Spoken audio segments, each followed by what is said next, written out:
Hello everyone, কেমন আছো তোমরা সবাই? আশা করছি তোমরা সবাই ভালো আছো, আমিও ভালো আছি। তো আমি আবারও চলে এলাম ছোট্ট একটা ব্লগ নিয়ে তোমাদের সামনে। তো এখন আমি আমার মেয়ের সাথে একটু বসে আছি। তো মেয়ে এদিকে দেখতে পাচ্ছ কী করছে, দেখো কি সুন্দর করে একটা হাসি দিলে। তারপর এদিকে আমি চাটা নিয়ে বসে পড়লাম। তো চার সাথে কী আছে দেখতেই পাচ্ছ, কেক নিমকে। তো চাটা খেয়ে দেখো মেয়ে আজকে পড়ে গিয়েছিলে বিছনার থেকে। তো অনেকখানি ব্যথাই পেয়েছে পড়ে। তো এই জায়গাটা ফুলিয়ে আছে, ভালো লাগে না ছোটো বাচ্চা পড়ে গেলে। তো এখন আমি রান্না করতে যাবো। তো চলো কি রান্না করে তোমাদের সাথে শেয়ার করবো, বাসে থাকো, ব্লগটা দেখতে থাকো।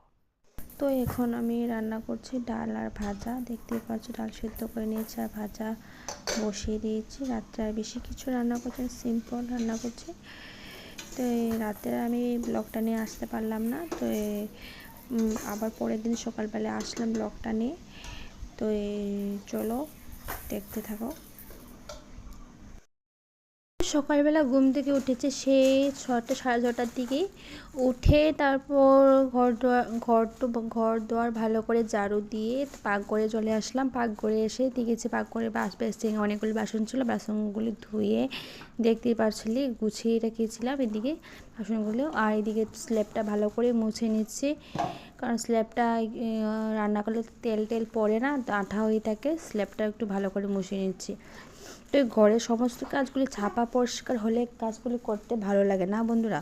তো এই করে নিয়ে তারপর যাবো ছান করতে। তো ছান টান করে একবারে চলে আসবো। তো ছান টান করে চলে আসলাম। একদিকে দেখো ভাত বসিয়ে দিয়েছি, ভাতটা সিটি দিলে কাম কমপ্লিট।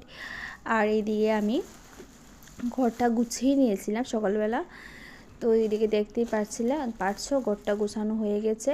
ছান করে ঠাকুরকে ধূপ দেখিয়ে নিয়েছে। এদিকে মেয়ে ঘুমিয়ে পড়েছে। মেয়ে ঘুমিয়ে থাকতে থাকতে সমস্ত কাজ কমপ্লিট করে নিলাম, নাহলে তো করতে পারি না। আর এখন সময়বেলা তোমাদের সামনে আসতে, তো এই দেখো সারাদিন আসতেই পারছিলাম না। তো এখন বাজে বেলা 1টা। তো মেয়ে ঘুম থেকে উঠিয়ে পড়েছে। দেখো এখন তো বিছনা রাখতে পারি না, তো তাকে পরে যায় বিছনা রাখলে। তো এইভাবে বালিশ দিয়ে চারো চারে ঘুরিয়ে এইভাবে রাখি। তো চলো আজকের ব্লগটা আমি এখানে শেষ করছি।